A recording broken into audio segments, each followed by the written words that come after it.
Hindi po natin nakikita yung ginagawa sa atin ng Panginoon. Kung paanong yung proseso ng Panginoon, galing ka dito sa isang bagay na ganito, dadaling ka ng Panginoon sa isang bagay na maganda. Alam niyo po ano yung susi?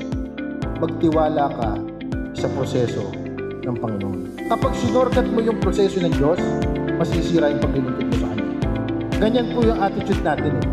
Kapag tayo hindi na tayo nakapagtintay sa plano ng Diyos sa buhay natin, ano gagawin natin? Iso-shortcut na lang natin ito.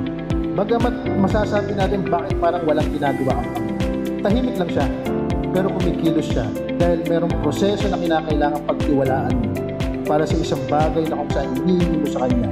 At ang kinakailangan mong gawin, pagtiwalaan mo yung proseso ng ating Panginoon. Habang hindi niya pa ibinibigay sa atin, gawin lang po natin yung mga bagay na ipinapagawa sa atin ng Panginoon. Patuloy po tayong magtiwala sa Kanya.